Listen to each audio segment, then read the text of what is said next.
A street girl overheard a limousine driver speaking in Arabic about a suspicious plan. Terrified, she ran to the millionaire and begged him not to get in the car.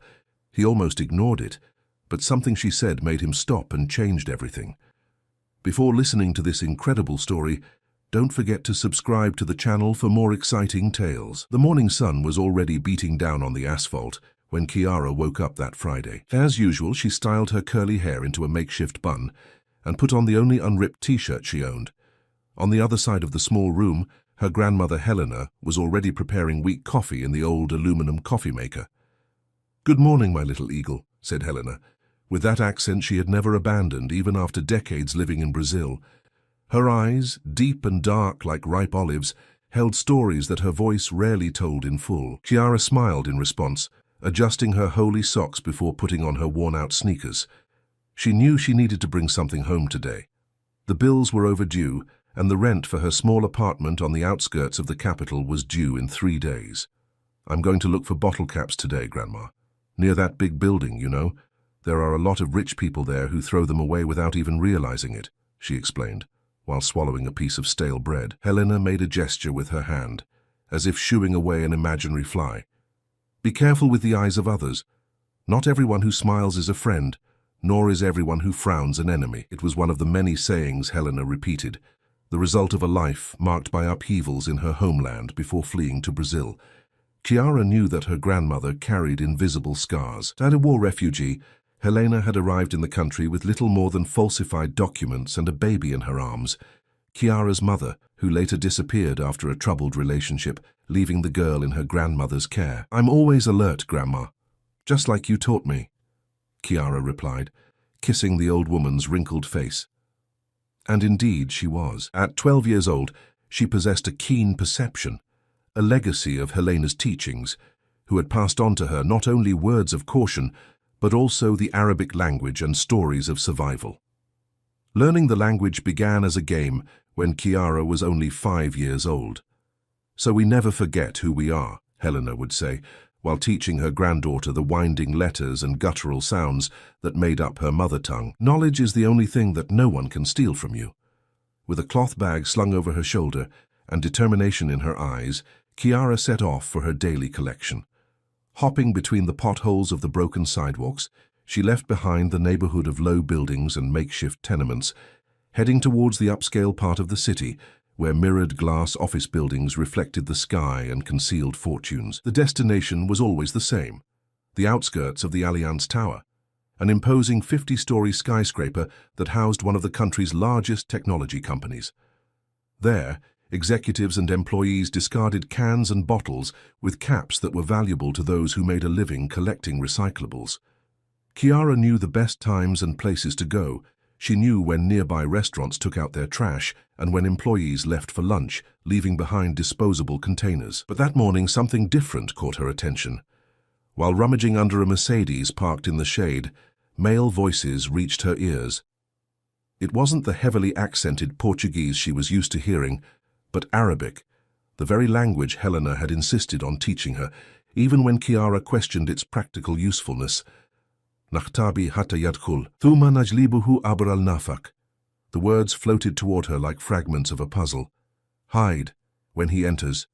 Bring him through the tunnel." Chiara froze, her heart racing like a frightened little bird. The men were talking near a black limousine parked in the building's VIP entrance. Instinctively, she cowered behind a car, trying to process what she had just heard. There was no mention of explosives or weapons, but something inside her, that intuition Helena always called the voice of the ancestors, screamed that there was danger in those whispered words. Observing carefully, he saw a tall, thin man in an impeccable suit discreetly signal to the limousine driver. They exchanged furtive glances before parting ways, like actors who know their roles perfectly without needing rehearsal. It was then that the building's main door opened, and a group of security guards in dark suits emerged, forming a human corridor. In the center walked a middle-aged man with grey hair and an imposing posture. Even from a distance, Chiara could sense his importance by the way everyone around him moved in response to him. "Clamstone all of this," he thought, remembering the stories he heard in the neighborhood about Marco Allianz, the billionaire who ran the tech empire, and whose fortune was the subject of constant speculation. A wave of panic washed over her when she saw the man heading towards the same limousine where the men were conversing in Arabic. Without a second thought, Chiara dropped her bag of bottle caps and ran. "Sir, sir, please," she shouted, pushing through the security cordon before any guard could stop her. The guards reacted immediately, but she was faster, sliding between them like water between stones. She arrived breathless before the man, who looked at her with a mixture of surprise and irritation. One of the security guards was already holding her arm when she finally managed to speak. "Don't get in that car. I heard..." In Arabic, they talked about a tunnel, about hiding when you got in. The man, whom Chiara now confirmed to be Marco Alliance himself, frowned. His gaze, initially impatient, shifted to examining her with interest. With a gesture, he caused the security guard to loosen his grip on her arm. "What are you talking about, girl?" he asked in a deep, controlled voice. Taking a deep breath, Chiara repeated what she had heard, this time translating the complete sentences from Arabic. She mentioned the tunnel, the plan to wait for her to get into the vehicle. The words whispered between the driver and the man in the suit. One of the security guards, who seemed to have more authority than the others, stepped forward. "Mr. Alliance, we can't be late for the meeting because of a street kid's costumes. He's probably just looking for attention or some money." Marco, however, didn't take his eyes off Chiara. There was something about the conviction of that girl in her worn clothes and intense gaze that prevented him from simply ignoring her. Furthermore, one specific detail intrigued him. "How do you know Arabic?" he asked in a lower, almost confidential tone. "My grandmother Helena taught me. She came from there, fleeing the war," Chiara replied, feeling the weight of all eyes on her. Marco seemed to ponder for a few seconds. Then, with a sudden decision, he turned to his team. "Victor," the head of security called, "I want a full vehicle inspection and an investigation into the driver. Now." The security guard who had tried to discredit Chiara stepped forward again. "Sir, with all due respect, this is absurd. Theo has been with us for months. He passed all the security protocols." "And since when do you question my orders, Aaron?" Marco retorted coldly. "I said thorough check. Meanwhile, we'll return to the building." A murmur arose among the employees as Marco walked away from the limousine, keeping Chiara by his side. "Come with me, little one. I want to hear exactly what you heard. Every word." As they walked back to the entrance of the imposing building, Chiara felt Aaron's furious gaze on her back. Something told her that this man wasn't just skeptical. He seemed personally bothered by her intervention. In the main lobby, before they entered the executive elevator, Chiara gently tugged at the sleeve of Marco's jacket. "I need to go home. My grandmother will be worried. And I don't think I'm dressed to go in there." Marco smiled for the first time. "Don't worry about it. Let's just talk in a safe place, and then someone will take you home." The elevator silently ascended to the top floor, where the doors opened onto a universe Chiara only knew from movies. A spacious office with panoramic city views, furnished with pieces that likely cost more than her entire lifetime's rent. Marco led her to a leather sofa and asked her to repeat everything again, this time in more detail. As she spoke, he watched her intently, as if evaluating not only her words but every facial expression, every nervous gesture. "Your name is..." he asked when she finished. "Chiara," she replied, looking at her own worn-out sneakers, suddenly aware of the contrast between herself and that environment. "Well, Chiara," said Marco, leaning slightly toward her, "you've just done something very brave, and if I'm right, something very important as well." At that moment, the phone on the table rang. Marco answered with a serious expression, listened for a few seconds, and nodded before hanging up. "It seems your intuition was correct," he said, looking at Chiara with an expression that mixed admiration and concern. They found something in the limousine, something that shouldn't be there. Chiara felt a shiver run down her spine. Helena's words echoed in her mind. "Trust what your eyes don't see but your heart feels." Meanwhile, nearby, out of their sight, a man in a suit watched everything through the mirrored glass, rapidly typing a message on his cell phone. The game had only just begun.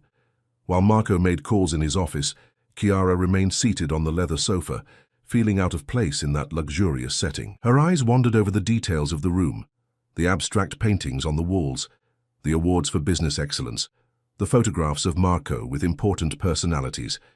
It was a world completely different from hers, and yet, by some irony of fate, their paths had crossed.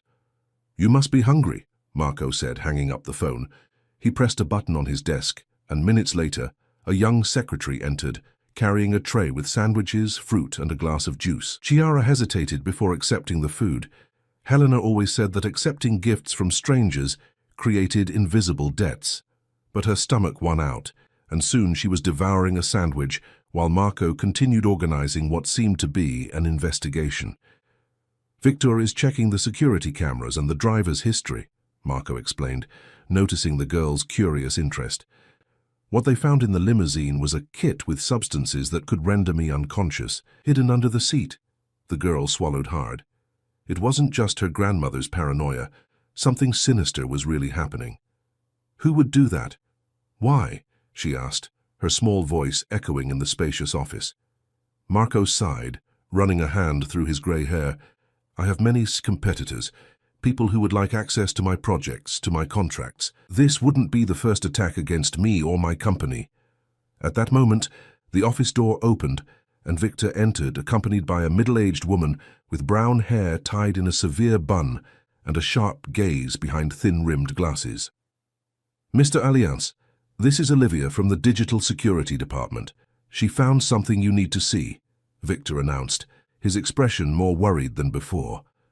Marco gestured for them to come closer. Olivia opened her laptop on the table and showed a series of graphs and codes that seemed completely incomprehensible to Chiara. "We detected an unusual pattern of attempts to access our main servers," Olivia explained, pointing to the colored lines on the screen. "They started exactly when you were supposed to be leaving the building. It looks like a coordinated attempt at a digital intrusion." Marco frowned. "Are you telling me there are two simultaneous operations? The limousine operation and this attempted break-in?" Olivia nodded deeply. "Yes, and furthermore, we've identified the source of some of the attempts. They come from within our own system, which suggests that someone has infiltrated the company." Chiara watched the conversation in silence, but her mind worked rapidly. Helena's stories about surveillance and betrayal seemed to come alive before her eyes. While the adults discussed codes and firewalls, she thought about the Arabic words she had heard, trying to recall any detail she might have missed. "I need to go back," he said suddenly, getting up from the sofa. "My grandmother will be worried, and maybe I can find out more things out there." Victor and Olivia looked at the girl suspiciously, but Marco seemed to understand her unease. "I'll arrange for her to be taken home, Chiara, but I need you to promise me something. Don't get involved in this anymore. You've already done a lot by alerting me. Now let my team handle the problem." Chiara nodded, although deep down she knew she couldn't simply forget all of that. Not when she felt she could help, that she could make a difference. After arranging for a trusted driver to take her home, she got out of the car accompanied by an administrative assistant named Fiona, a woman in her early 30s with kind eyes and a tired smile. "You're very brave," Fiona commented in the elevator. "Most people would prefer not to get involved." Chiara shrugged. "My grandmother says that closing your eyes to danger doesn't make it disappear." Fiona observed her with curiosity. "Your grandmother seems like a wise woman." "She is," Chiara replied proudly. "She survived things people only see in movies." When they reached the ground floor, however, something caught Chiara's attention. Through the glass doors, she saw the same man in a suit who had been talking near the limousine. He was on the other side of the street, apparently talking on his cell phone, but his eyes were fixed on the building's entrance. "Wait," he murmured, holding Fiona's arm. "That man, he was with the driver earlier." Fiona followed his gaze, squinting to see better. "Are you sure?" "Absolutely," Chiara stated. "He spoke Arabic." The administrative assistant bit her lower lip thoughtfully. "We should inform Mr. Alliance." But Chiara had another idea. "Wait, if we go back now, he might disappear. We have to find out more." "Us?" No, Fiona shook her head vehemently. "You're a child, and I'm just an administrative assistant. We're not secret agents." "Please," Chiara insisted, her eyes shining with determination. "I have something that can help." Before Fiona could answer, Chiara pulled a small rectangular object from her pocket, an old cell phone, with the screen cracked in one corner. "My grandmother gave it to me for emergencies. The camera still works. Fiona seemed torn between the responsibility of protecting that child and a strange curiosity that was beginning to awaken within her. There was something in Chiara's conviction that reminded her of herself when she was younger, before the disappointments of adult life made her so cautious. 15 minutes, he finally conceded. We can observe for 15 minutes, from a distance, and then we'll come back to tell Mr. Allianz. With an improvised plan, the two left through a less visible side entrance. Chiara discreetly kept her cell phone pointed at the suspicious man, recording his movements while they pretended to wait for a ride. It wasn't long before the man was approached by another person, one of the building's security guards, whom Chiara immediately recognized. It was Aaron, the same one who had tried to discredit her warning about the limousine. "Look," she whispered to Fiona. "It's the security guard who didn't want Mr. Allianz to hear me." Fiona narrowed her eyes, observing the interaction between the two men. They spoke in low voices, with restrained gestures but evident tension in their shoulders. "Keep recording," she murmured, now completely engrossed in the impromptu investigation. The conversation lasted only a few minutes, but it was enough for Chiara to capture the moment when Aaron discreetly handed a small USB drive to the man in the suit, who quickly put it in the inside pocket of his jacket. "Did you see that?" exclaimed Chiara, almost forgetting to keep her voice down. Fiona nodded, her face pale. "We need to go back. Now." But before they could move, the man in the suit looked in their direction. For a terrifying moment, Chiara feared they had been discovered. The man frowned as if trying to decide if he recognized them and began to walk towards them. "Come on," said Fiona, pulling Chiara by the arm. "Just act natural." They began walking toward the building's main entrance, trying to maintain a casual pace while feeling the man's gaze on their backs. Chiara resisted the urge to look back, remembering Helena's advice. Never let a predator know you've seen him. When they finally entered the lobby, Fiona let out a sigh of relief. "We need to show this to Mr. Allianz immediately." In the elevator, on her way to the executive floor, Chiara reviewed the video she had recorded. The quality wasn't excellent due to the distance and the old camera, but it was possible to clearly identify the faces of Aaron and the mysterious man, as well as the moment the pen drive was handed over. "You really are extraordinary," Fiona commented, observing the girl's determination. "Where does all this courage come from?" Chiara shrugged, uncomfortable with the compliment. "It's not courage, it's just doing what feels right, you know." When the elevator doors opened on the executive floor, they were greeted by a tense atmosphere. Marco was meeting with Victor, Olivia, and other executives in a makeshift crisis room. All faces turned toward them as they entered. "Mr. Allianz," Fiona called, stepping forward. "The girl has accomplished something important." Marco frowned when he saw them, clearly surprised that they had returned. "What happened to taking her home?" "We found evidence that your head of security, Aaron, is involved in the conspiracy," Fiona explained, her voice trembling slightly with the gravity of the accusation. A heavy silence fell over the room. Victor took a step forward, his face a mask of disbelief. "That's a serious accusation," he said, looking from Fiona to Chiara. "Aaron has been my trusted man for years." "We have proof," Chiara replied, handing her cell phone to Marco. "We just saw him hand something to the man who was with the limousine driver." Marco picked up the device and, along with the others, watched the video recorded by Chiara. As the images progressed, everyone's expressions changed, from skepticism to concern, and finally to alarm. "This confirms our suspicions," Olivia said, pointing to her laptop. "The attempts to hack the servers are becoming more aggressive. Someone is trying to access the Project Aurora files." Marco visibly paled upon hearing the project's name. Turning to Victor, he gave quick orders. "Locate Aaron immediately. Don't alert him to our suspicions, but keep him under surveillance, and reinforce security around the main servers." As Victor left to carry out the orders, Marco turned to Chiara and Fiona. "You two took an immense risk," he said, with a mixture of admiration and concern. "But you brought back invaluable information.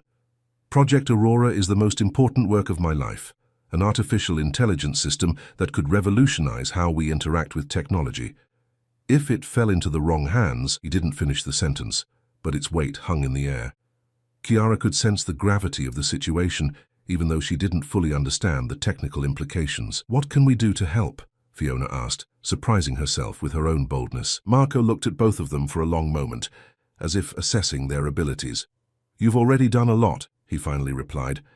"Now, we need to ensure your safety.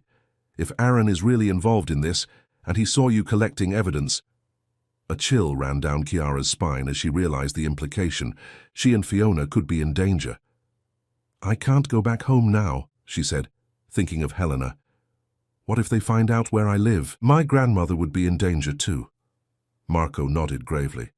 "You're right, we need to protect you and your family. I'll arrange a safe place immediately." Olivia, who had been engrossed in her laptop, suddenly looked up.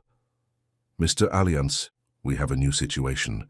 The perimeter security cameras have just captured Aaron rushing out of the building, and he's not alone." Everyone turned to the screen that Olivia had turned towards them. On it, they could see Aaron getting into a dark car accompanied by two men, one of them the same one that Kiara had filmed. "We need to act fast," said Marco, already picking up the phone.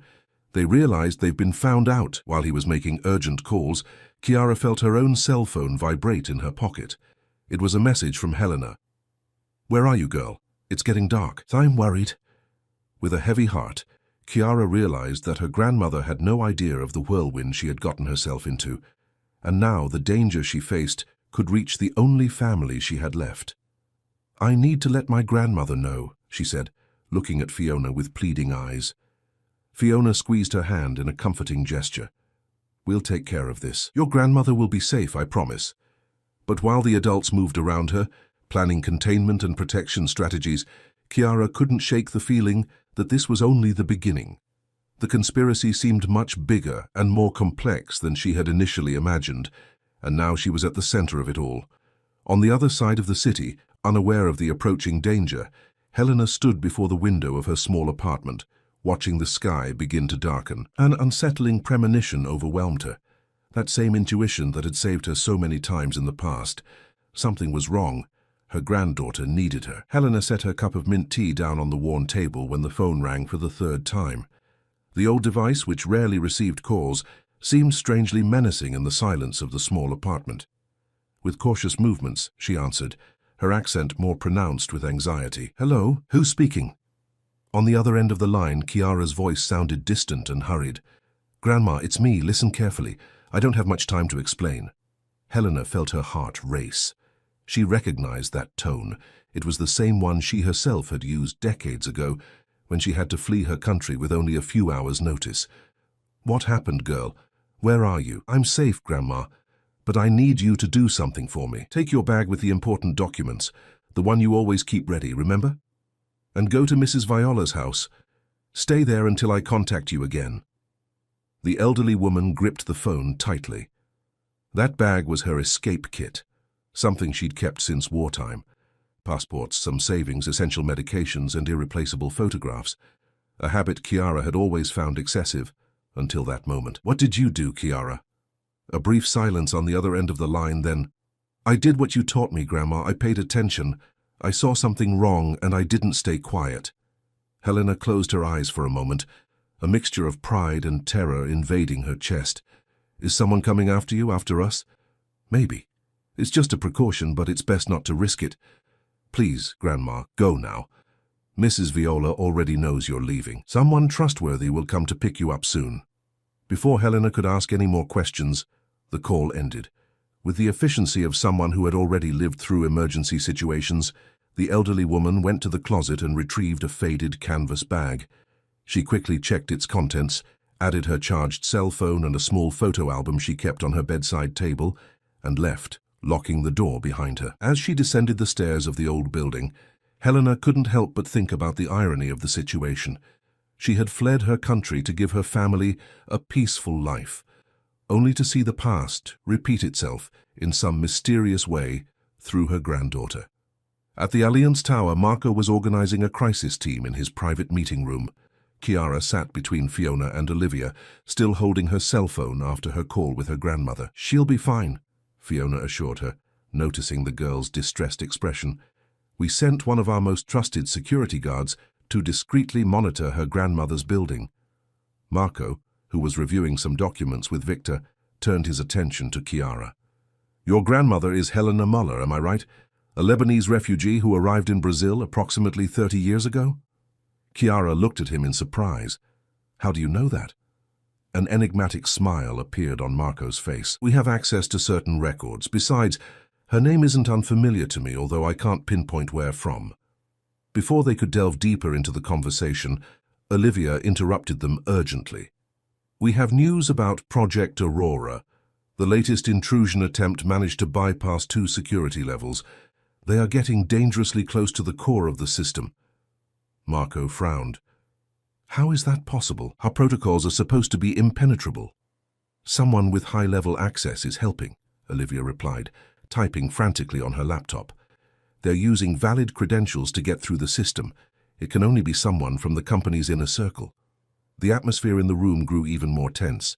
Marco looked at the faces around him, employees he had known for years, people he trusted to manage his business empire. The idea that there was a traitor among them was deeply disturbing. "Who else has this level of access besides me?" he asked, his voice controlled, but with a hint of restrained anger. Victor consulted a tablet. "Only 5 people. You, me, Olivia, Pietro from the Research and Development Department, and—" He hesitated for a moment. "Luca Carmin, your financial director."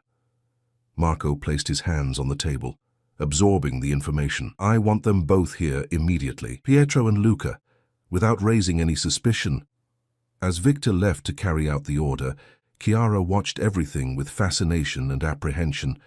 It was like being inside a spy movie, except the danger was real and the consequences potentially devastating. "What exactly is this Project Aurora?" she asked, her curiosity overcoming her fear. Marco exchanged a glance with Olivia, as if pondering how much he could reveal. After a few seconds, he made up his mind. "Project Aurora is an advanced artificial intelligence capable of predicting complex patterns with unprecedented accuracy. Applied to the financial market, it could anticipate crises and identify opportunities invisible to human analysts. In the right hands, it would represent a huge step forward for global economic stability." He paused significantly. "In the wrong hand, it would be like giving someone the answers to a test before everyone else," Chiara added, simplifying the concept. "They would always win." Marco smiled, impressed by the girl's insight. "Exactly. And not only would they win, they could manipulate the results, create artificial crises, accumulate power in ways we can't even imagine." The door to the room opened, and Victor returned accompanied by 2 men. The first, Pietro, was young, no more than 30, with disheveled curly hair and deep dark circles under his eyes, the perfect image of a computer genius who rarely saw the light of day. The second, Luca, was the opposite, an elegant man of about 50, impeccably dressed and with an air of natural superiority. "Marco, what's going on?" Luca asked, adjusting the cuffs of his Italian shirt. "We were in the middle of a conference with European investors when—" He paused when he noticed Chiara, frowning in obvious disapproval. "And why is there a child in our crisis room?" Marco didn't answer directly. Instead, he gestured to Olivia, who turned her laptop around to show something to the newcomers. "We are under attack. Someone is trying to steal Project Aurora, and they have managed to do so using high-level credentials, the kind of credentials that only 5 people in this company possess." Pietro's face visibly paled. "My God, they've reached the core, the neural architecture." Luca, on the other hand, remained impassive. "And what does that have to do with—" He indicated Chiara with a disdainful shake of his head. "This unusual situation." "This young woman," Marco replied firmly, "is the one who uncovered the conspiracy. Thanks to her, we prevented a kidnapping, and possibly something worse. Now we need to find out who's behind it." Chiara watched the 2 men's reactions intently. Pietro seemed genuinely alarmed, furiously typing on a tablet Victor had handed him, muttering about security protocols and firewalls. Luca, on the other hand, maintained a studied composure, though a slight twitch in his left eye betrayed some kind of tension. "And what exactly does the girl say she saw?" Luca asked, his condescending tone barely disguised. Before Marco could intervene, Chiara spoke directly. "I overheard 2 men speaking Arabic about a plan to capture Mr. Allianz as he got into the limousine. They mentioned a tunnel. Then I saw one of them handing something to a security guard named Aaron." Luca raised his eyebrows. "And since when do street children speak Arabic?" "That sounds like a rather convenient story." "My grandmother is Lebanese," Chiara replied, holding Luca's gaze without hesitation. "She taught me the language. And I'm not a street kid. I have a home. I just don't have money." An uncomfortable silence hung in the room after that blunt statement. It was Pietro who broke it, without taking his eyes off his tablet. "I found something. There was access to Aurora's servers using your credentials, Luca. Last night at 11:47 p.m. All eyes turned to the finance director, who showed no reaction other than a slight frown. Impossible. I was at a reception at the Italian consul's residence. Dozens of people can confirm my presence." "The credentials were used," Pietro insisted, showing the access logs, "and not just to view data. Copies of part of the algorithm were made." Marco took a step toward Luca, his expression now somber. "Explain yourself." "It's obvious someone cloned my access card or hacked my passwords," Luca replied calmly. "I'm a victim, not a perpetrator." Olivia, who was still analyzing data on her computer, abruptly raised her head. "There's something strange here. The pattern of intrusion. It's as if they're distracting us with obvious attacks while doing something more subtle in the background." "What do you mean?" Marco asked, turning his attention away from Luca. "Look at these logs." Olivia rotated the screen so everyone could see. "While we have obvious attempts to break through the main defenses, there are a series of small, almost imperceptible accesses in different parts of the system, like they were putting the puzzle together piece by piece instead of trying to steal everything at once." Pietro approached, studying the data with wide eyes. "She's right. It's a fragmentation strategy. They're stealing Aurora in pieces small enough to go unnoticed." "And who would be capable of such a sophisticated strategy?" Marco asked, looking directly at Luca. The finance director held his gaze coldly. "Are you formally accusing me, Marco, after 15 years of working together?" The tension between the two men was palpable. Chiara watched the scene with fascination, trying to decipher every expression, every body movement, just as Helena had taught her. At that moment, Victor's phone rang. He answered quickly, listened for a few seconds, and his face turned serious. "What? When?" A few more seconds of silence. "Maintain absolute discretion. I'm going there now." Hanging up the phone, he addressed Marco. "Sir, Aaron was found unconscious in the underground parking garage. Apparently, he was attacked. He's being taken to the hospital now." The news hit the room like a bombshell. If Aaron was part of the conspiracy, why would he have been attacked? Unless... "He's become disposable," Chiara murmured, drawing everyone's attention. "Or he knows too much." Marco looked at the girl with a newfound level of respect. "Victor, go to the hospital. I want to know his condition and, if possible, what happened." As Victor left, Luca took a step toward the door. "If there are no more unfounded accusations against me, I have an important video conference in 10 minutes. "Stay where you are," Marco ordered, his tone undeniable. "No one leaves this room until we've cleared everything up." A brief flicker of irritation crossed Luca's face before he recoiled, assuming a posture of dignified resignation. Chiara observed this brief moment with particular attention. There was something about Luca's behavior that bothered her, although she couldn't pinpoint exactly what. It was like that feeling Helena described. When the hairs on the back of your neck stand on end for no reason, pay extra attention. Pietro continued working furiously on his tablet, trying to track and block unauthorized access. "I managed to isolate some of the entry points," he announced, "but the damage is already done. Important fragments of the code have been copied." Marco ran a hand through his gray hair, visibly tense. "How much of the project was compromised?" Pietro hesitated, exchanging a glance with Olivia. "It's difficult to be precise at this point. Maybe 30%, maybe more. Enough to give someone a significant advantage, but not enough to completely replicate Aurora." Fiona, who had been silent for most of the discussion, suddenly stood up. "Mr. Alliance, it's past 9 o'clock at night. The girl needs to rest and eat properly." Marco nodded, suddenly aware of how long and stressful that afternoon had been for everyone, especially for Chiara. "You're right, Fiona. Take her to the corporate apartment on the 35th floor. It's safe, and it has everything you might need for now." Chiara, however, didn't seem willing to leave the room. "But what about the investigation? What about my grandmother?" "Your grandmother is safe," Marco assured her. "I have trustworthy people taking care of her. As for the investigation, We will continue working while you rest. We will meet again early tomorrow morning." Reluctantly, Chiara agreed. She was exhausted, and worrying about Helena had drained the rest of her energy. As she left the room, however, she couldn't help but cast one last glance at Luca. The finance director was watching her with a calculating interest that sent a shiver down her spine. In the hallway, as they walked toward the private elevator that would lead to the corporate apartment floor, Fiona noticed the girl's unease. "Is something bothering you besides the obvious?" Chiara bit her lip, unsure how to express her feelings. "That man, Luca, there's something wrong with him. I can't explain it, but I feel like he's acting." Fiona nodded slowly. "I noticed that too. He looks a little false," Chiara added, as if every reaction of his was calculated to appear normal. The elevator arrived, and they both entered in silence. As they ascended, Chiara couldn't shake a growing feeling that, despite all the events of that day, something bigger and more dangerous was yet to come.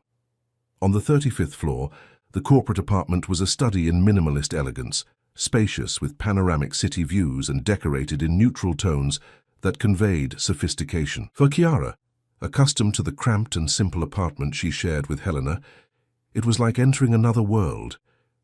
"You can use this room," Fiona indicated, opening the door to a spacious suite. "There are clothes in the closet. They're spare uniforms for employees, but there should be something that fits you." Chiara entered the room hesitantly, touching the Egyptian cotton sheets with almost religious reverence. "I've never seen such a big bed." Fiona smiled with a mixture of tenderness and sadness. "I'll prepare something for us to eat. There should be food in the refrigerator." As Fiona headed to the kitchen, Chiara approached the floor-to-ceiling window. Below, the city stretched out like a carpet of pulsating lights. Somewhere in that vast urban labyrinth, her grandmother was hiding, probably just as scared as she was, though she would never admit it. "We'll get through this, Grandma," she whispered against the glass. "Like we always did." Across town, in a small suburban house, Helena sat upright in her friend Viola's living room, an untouched cup of tea before her. Her wrinkled hands gripped the rosary she had carried since her youth, her lips moving in silent prayer. She prayed not only for Chiara, but for all those involved in that web of intrigue, because Helena, more than anyone, knew the price of conspiracies and secrets, and she feared that her granddaughter was about to discover that price in the hardest way possible. The following morning, Chiara awoke disoriented. For a few seconds, she stared bewildered at the spotless white ceiling above her head, so different from the damp patches that decorated the small room she shared with Helena. Reality returned like a wave, the conspiracy, the danger, her hidden grandmother. She got up quickly and found some folded clothes on an armchair, jeans, a t-shirt and a grey sweatshirt with the Allianz Company logo. Fiona had probably provided them during the night. She dressed and, after a brief hesitation in front of the suite's luxurious bathroom, went into the living room. Fiona was already awake, speaking softly on the phone while making coffee in the kitchenette. Noticing Chiara, she smiled and gestured that she would end the call in a minute. "Yes, I understand the seriousness of the situation. No, she's fine. She just woke up. We'll be there in half an hour." After hanging up the phone, Fiona poured Chiara a glass of orange juice. "Did you sleep well?" Chiara shrugged. "More or less. I dreamt about my grandmother." "We have good news about her," said Fiona, placing a plate of toast and scrambled eggs on the counter. "She's safe at her friend's house, and one of our security agents is discreetly positioned in the neighborhood." Chiara felt a weight lift from her shoulders. "Can I talk to her?" "After the meeting with Mr. Allianz. He wants to see us immediately. It seems there have been developments overnight." While eating quickly, Chiara observed the city through the panoramic window. In the morning light, the megalopolis seemed less threatening, more transparent in its daily workings. Hurried people headed to work. Buildings reflected the rising sun, life went on as usual. It was hard to believe that, amidst that apparent normality, a conspiracy was unfolding. 20 minutes later, Chiara and Fiona descended in the executive elevator to the president's floor. The atmosphere in Marco's office was noticeably different from the previous day. More people, more equipment, a constant murmur of tense voices, and the sound of keys being frantically pressed. Marco was at the center of this organized chaos, issuing orders and analyzing reports. Upon seeing Chiara and Fiona, he gestured for them to come closer. "Good morning. I hope you were able to rest, because we have a long day ahead of us. Chiara noticed deep dark circles under Marco's eyes, indicating that he probably hadn't slept. What happened? Did they discover something new? Marco nodded, leading them to a more private adjacent room where Victor and Olivia were working on various computers. Aaron briefly regained consciousness during the early morning hours, he explained. He managed to say a few words before passing out again. He mentioned a name, Salon Corporation. Fiona frowned. The multinational technology company. Exactly. Our main competitor in the development of artificial intelligence. For years they've been trying to surpass our innovations, always one step behind. If they could achieve Aurora, they would have a huge competitive advantage, Chiara added, demonstrating that she understood the situation. Marco looked at her approvingly. Exactly, but what Aaron said next was even more disturbing. He mentioned that he's inside, right at the top. A heavy silence fell over the room as everyone absorbed the implication. Someone in the upper echelons of Allianz Technology might be working for the competition. Luca, Chiara asked, remembering the finance director and his calculated reaction the previous night. It's a possibility we're investigating, Marco replied cautiously. But we need concrete evidence before making any formal accusations. Olivia looked up from her computer. The investigations into the unauthorized access confirmed that Luca's credentials were used, but we also found attempts using Pietro's credentials, and even yours, Mr. Allianz. So they're trying to create confusion, to sow doubt, Fiona observed. Or spread suspicion among us all, Victor added. Divide and conquer. Chiara, who was listening attentively, had a sudden idea. What if I could help find out who's involved? All eyes turned to her, a mixture of surprise and skepticism. How? Marco asked. Nobody pays attention to children, Chiara explained. Especially poor children. I can walk around the offices, listen to conversations, observe behavior. People speak more freely when they think I'm not understanding or paying attention. Marco seemed hesitant. It's too dangerous if the conspirators find out you're helping us. They already know, Chiara argued, at least about my initial involvement, but they don't know that I'm still here helping with the investigation. They might think I was just an occasional witness who has already been dismissed. Fiona looked at the girl with a mixture of admiration and concern. I don't know if this is a good idea, Chiara. These people are dangerous. My grandmother always says that the deadliest danger is the one you don't see coming, Chiara replied confidently. I'm prepared. I know how to be invisible when necessary. Marco observed the determination in the girl's eyes. There was something extraordinary about that child who had grown up on the margins of society, something that went beyond courage, an almost ancient wisdom, as if she had already lived much more than her few years suggested. After a few moments of reflection, he nodded slowly. Let's establish some safety rules. You'll never truly be alone. We'll have people discreetly watching, and at the first sign of danger, the operation ends. Victor looked about to protest, but Marco raised his hand, silencing him. Chiara's idea has merit. People let their guard down around children, and she has already proven her shrewdness. Olivia cleared her throat, drawing everyone's attention. I have a suggestion. We can create a cover for Chiara, something that explains her presence in the building without raising suspicion. Like what? Fiona asked. Their social program, Olivia replied.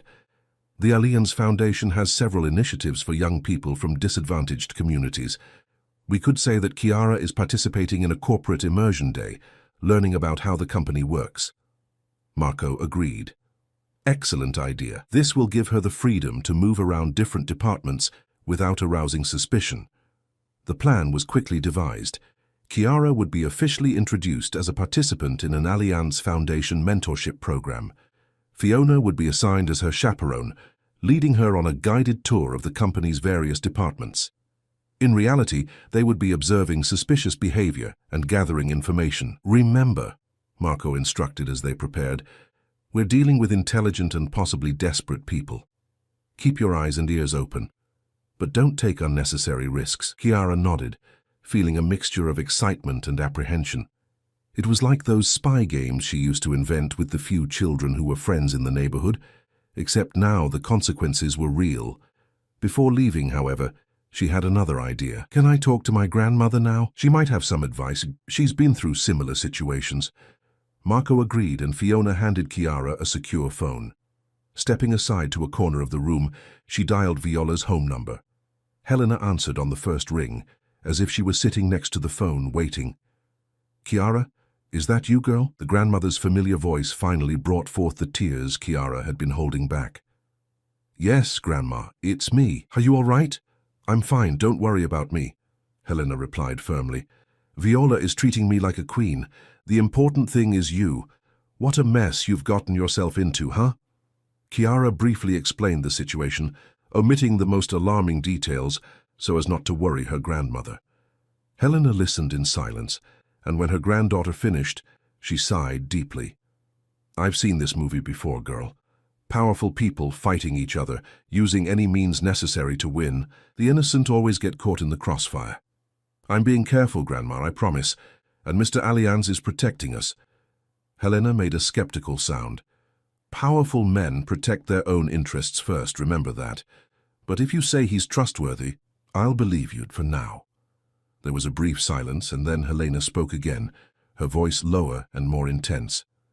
"Listen, Chiara, I'm going to give you the same advice my father gave me when I was about your age, during the early days of the war. Pay attention to the insignificant details, how someone holds a cup, the rhythm of their breathing when certain words are spoken, the eyes that avoid contact at specific moments. The truth always seeps through these small cracks that people don't even know they have." Chiara smiled, recognizing her grandmother's characteristic wisdom. "I'll pay attention, Grandma, and I'll be home soon, I promise. Take care, little eagle, and remember, not all enemies show their teeth before attacking." With that warning echoing in her mind, Chiara hung up and returned to Fiona and the others. The mission was about to begin. After a brief preparation, Chiara and Fiona left the executive area and began their guided tour of the Allianz Tower floors. To complete the disguise, Fiona carried a clipboard with a schedule of activities and information about the departments, while Chiara wore a visitor badge attached to her sweatshirt with the company logo. The first department they visited was marketing, where dozens of professionals worked in open cubicles, creating advertising campaigns and communication strategies. Fiona introduced Chiara as a talented student from the Allianz Foundation's social program, selected to learn about the company's operations. The employees smiled politely. Some offered candies or small promotional gifts, but soon returned to their tasks.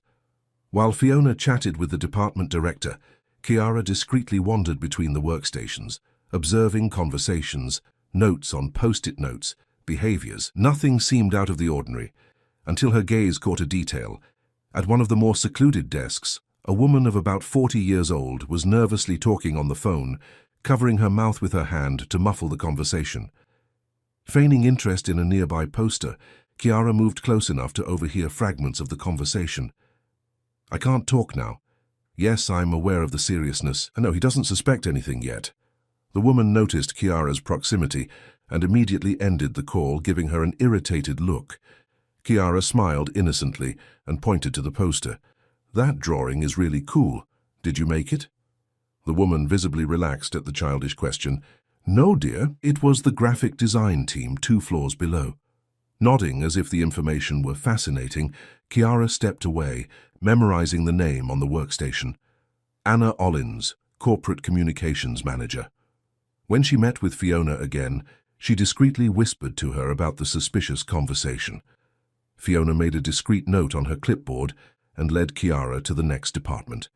Throughout the morning, they visited human resources, finance, and legal. In each location, Chiara remained alert, absorbing information that most people would ignore. In the finance department, she noticed that several employees seemed especially tense, speaking in whispers and interrupting conversations when someone approached. Most significantly, there was no sign of Luca, the finance director. "Where is Mr. Luca today?" Chiara innocently asked an administrative assistant.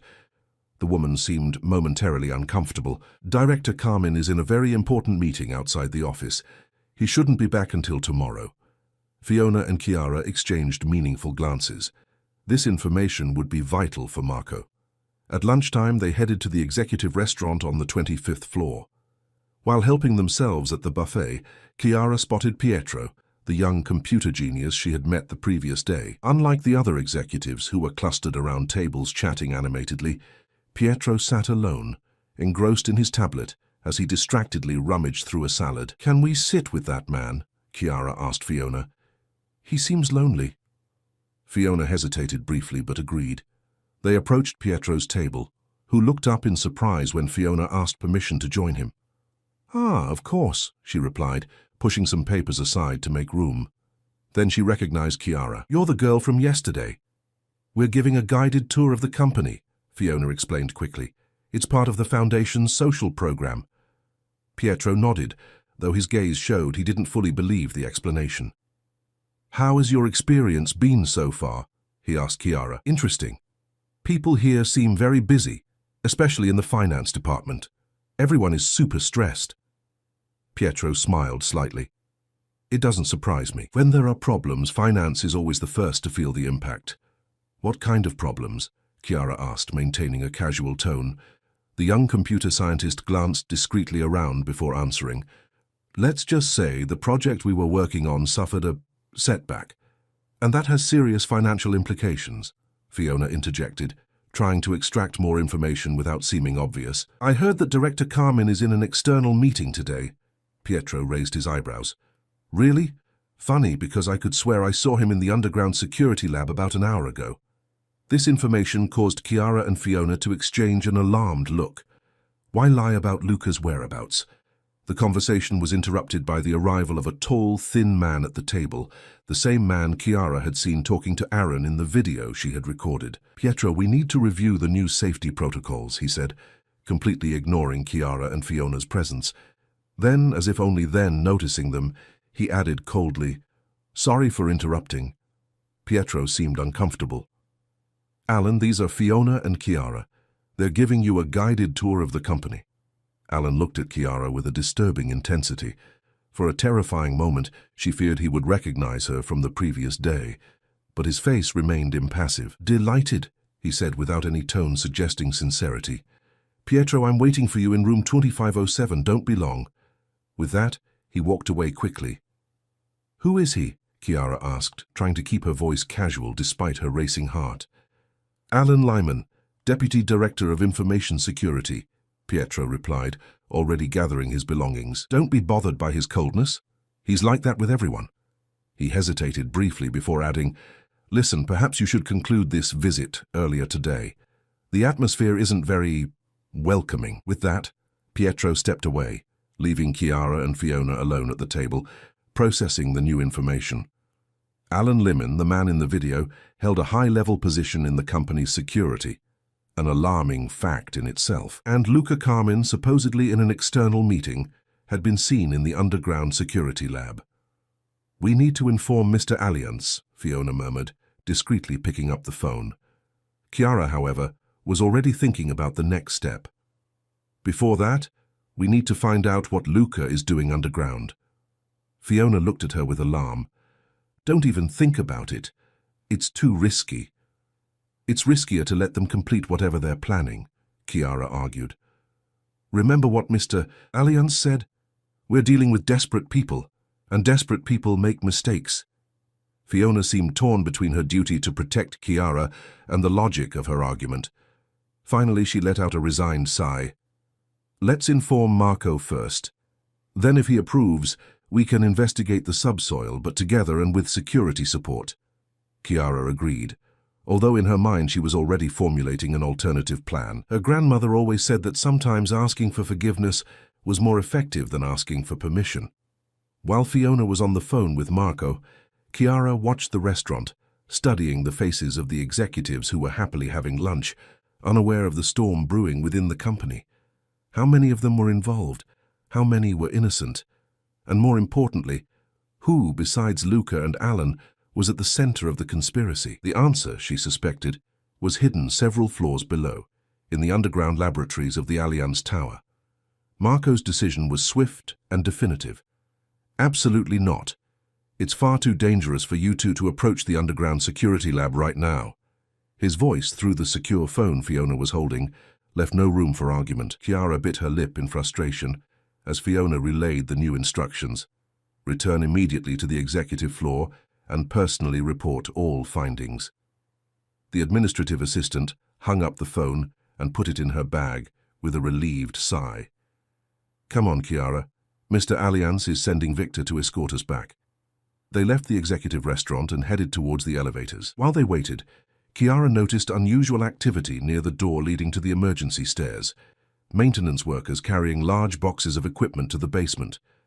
An idea flashed through her mind, quick as lightning. "Fiona, I need to go to the bathroom before we go upstairs." Fiona hesitated. "Victor should be arriving soon. Can't he wait?" "It's urgent," Chiara insisted, with her most convincing expression.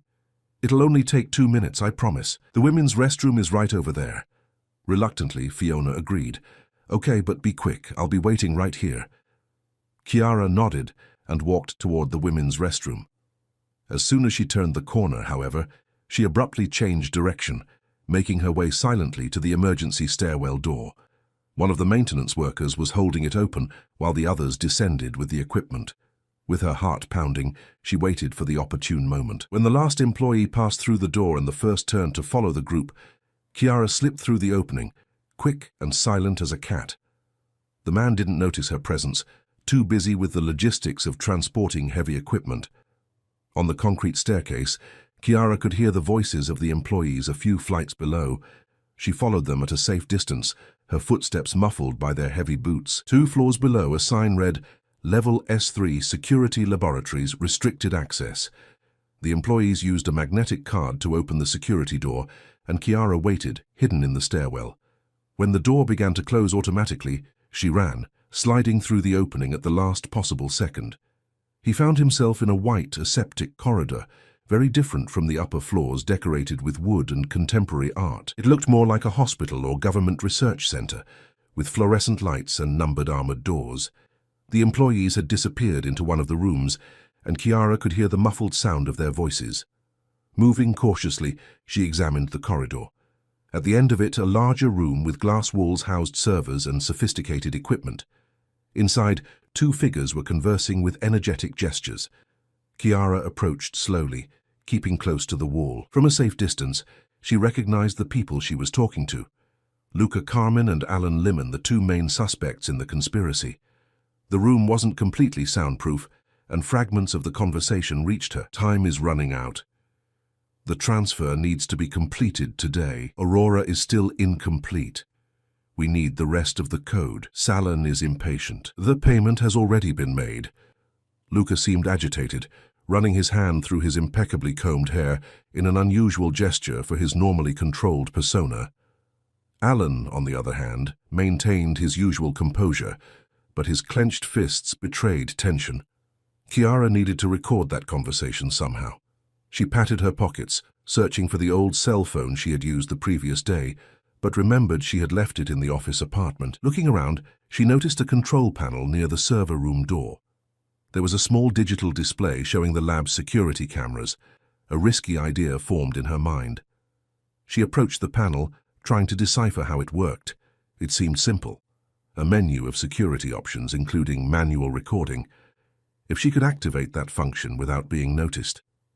Suddenly, a third person entered the server room, interrupting Luca and Alan's conversation. Chiara instinctively shrank back, but the newcomer didn't look in her direction. It was Pietro, the young computer scientist, looking even more nervous than during lunch.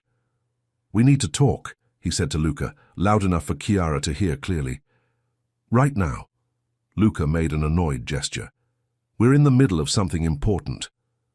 "It's about Aurora," Pietro insisted. "Allianz is assembling a special task force. He knows there was a leak." This information seemed to alarm Luca and Alan. They exchanged glances, and after a moment of hesitation, Luca nodded. "Let's go to the conference room in the basement. There we can talk without interruptions." The 3 men headed for a door at the opposite end of the corridor, leaving the server room momentarily empty. It was the opportunity Chiara needed. She quickly entered the room and approached the main computer. The screen displayed lines of code and complex diagrams that she didn't understand, but one detail caught her attention. A progress bar indicating data transfer 78% complete. Next to the computer, a small device connected via USB cable blinked green lights. Chiara recognized it as a high-capacity external storage device. It was being used to copy whatever was on the screen. Without thinking twice, she unplugged the device and hid it in her sweatshirt pocket. Her heart was pounding so hard, she feared the sound could be heard down the hallway. She needed to get out of there, and fast. Just as he turned to leave the room, however, he heard voices approaching again. Looking frantically around, he spotted a work table with a gap underneath, partially covered by side panels. With no other option, he squeezed himself into this confined space, shrinking as much as possible. The voices grew louder, and Chiara recognized Alan's irritated tone. A waste of time. Pietro is paranoid. Allianz doesn't know anything concrete yet. Don't underestimate Marco, Luca replied, entering the room. He didn't build an empire by being naive. Through a small crack between the panels, Chiara could see Luca's Italian shoes moving around the room. He stopped abruptly near the computer. The drive. Where is the drive? The panic in Luca's voice was palpable. Alan approached quickly, and Chiara saw his black shoes stop beside Luca's. It was here 5 minutes ago, said Alan, his normally controlled voice now trembling slightly. Are you sure you didn't put it away? Of course I'm sure, exclaimed Luca. We were in the middle of the transfer. After a tense silence, Alan spoke, his voice dangerously low.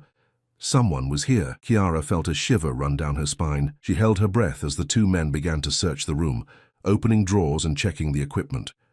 The cameras, Alan said suddenly. Let's watch the security footage. The sound of keys being pressed filled the room, followed by a muffled exclamation from Alan. The recording system was deactivated 10 minutes ago. Someone knew what they were doing. Or we were very lucky, Luca murmured. Check the hallway. If someone took the drive, they couldn't have gone far. Alan quickly left the room while Luca remained, cursing under his breath as he furiously typed on the computer. Chiara could feel the device in her pocket, heavy as a silent accusation. If she were discovered now. His thoughts were interrupted by the sound of the door opening again. Luca stopped typing. And then? He asked. The voice that answered wasn't Alan's, but Pietro's. He's being detained right now. Corporate security. What? Exclaimed Luca, genuinely shocked. How?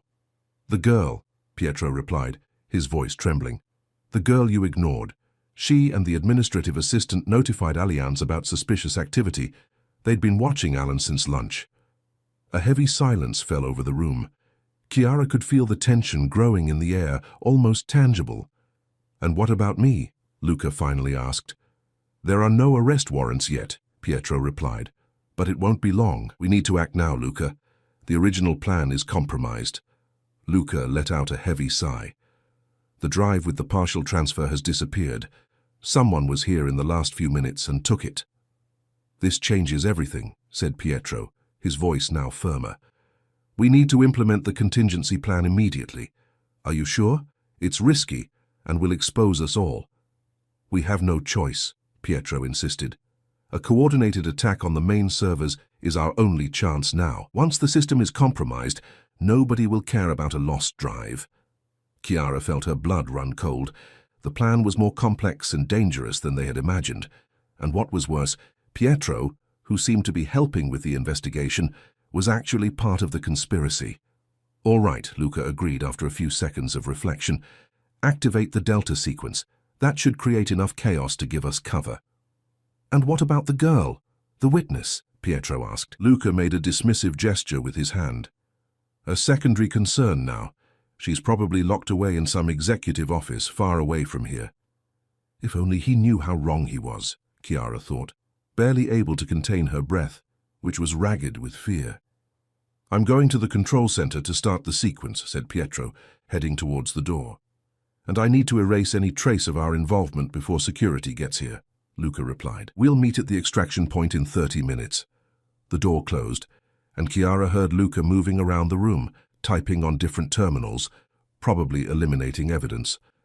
Each second felt like an eternity as she remained motionless in her cramped hiding place, the stolen device burning in her pocket like an ember.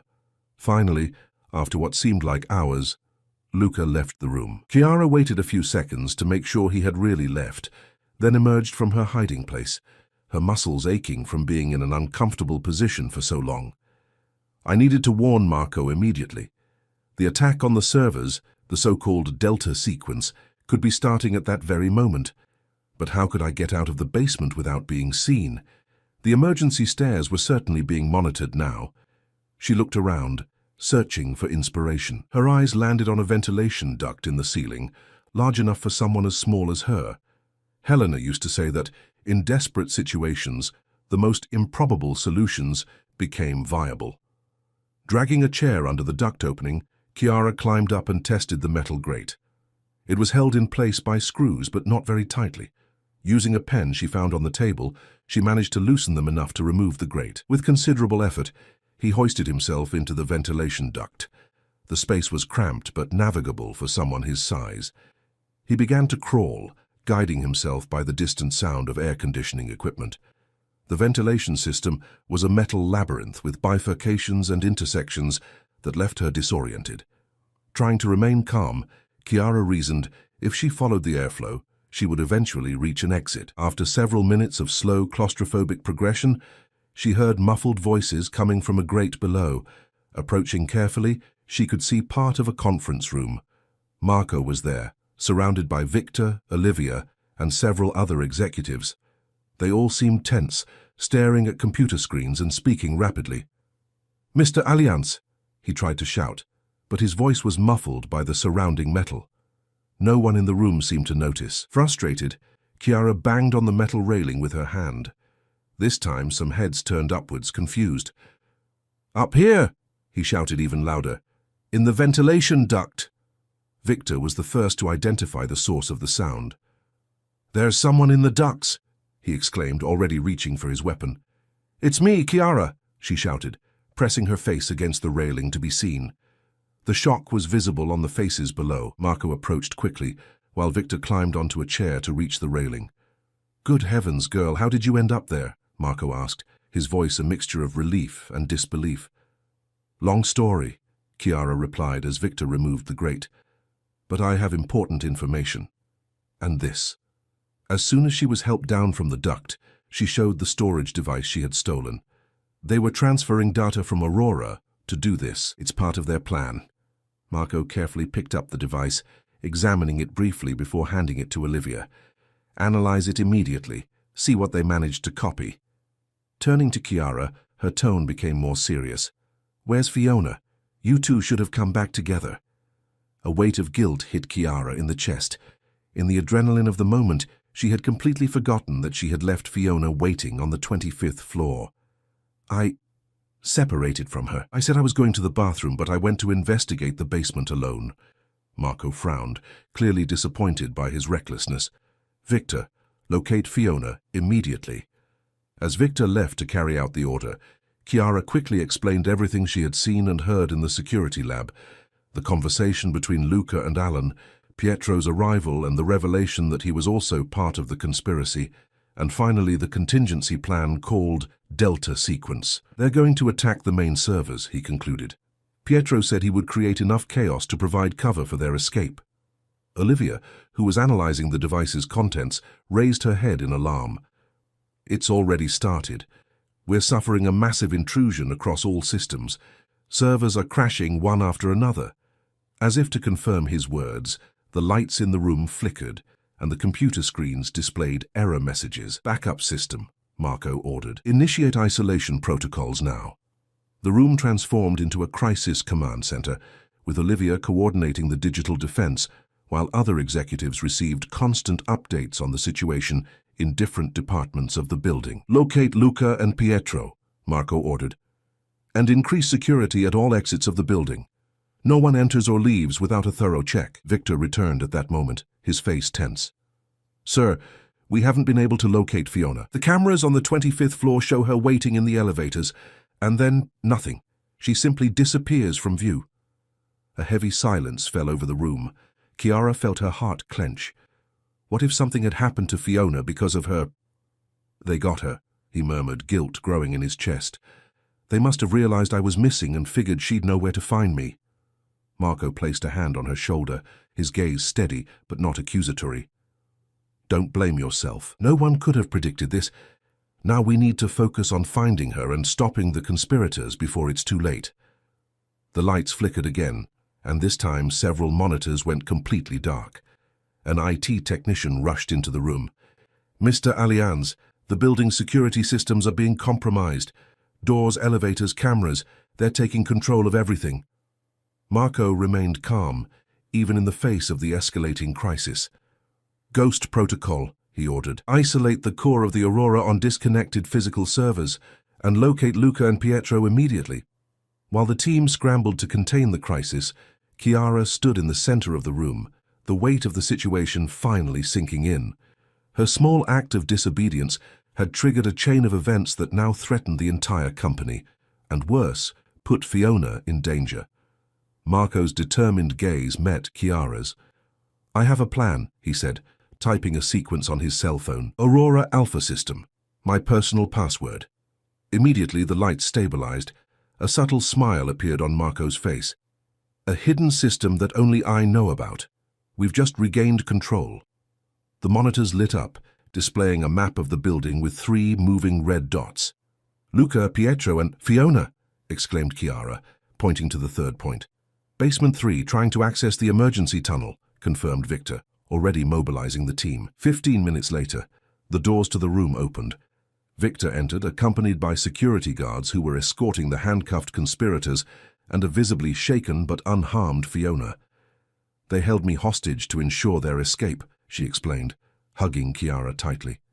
While the police arrived and Olivia confirmed that the Aurora was safe, Marco approached Chiara. "We have a proposal for you and your grandmother Helena," he said. "A safe apartment and a full scholarship. The world needs young people with your courage and intelligence." Hours later, returning home in an official company car, Chiara smiled as she imagined Helena's reaction. That saying her grandmother used to repeat so often made sense now. The winds change direction for those who know how to adjust their sails. Looking out the window at the city that now seemed different, Chiara knew that her life had changed forever, not by luck, but by the courage to follow her instincts when everyone doubted her. End of story. Dear listeners, we hope Chiara and Helena's journey has touched your hearts. For more equally moving and engaging stories like this one, we've prepared a special playlist that you can find by clicking the link on the left. If this story of courage and determination captivated you, don't forget to subscribe to our channel and like this video. Every day we bring you new stories that explore the complexities of life and the strength of the human spirit. Share in the comments which moment of this story moved you the most. We'd love to know what you felt. Until the next extraordinary story.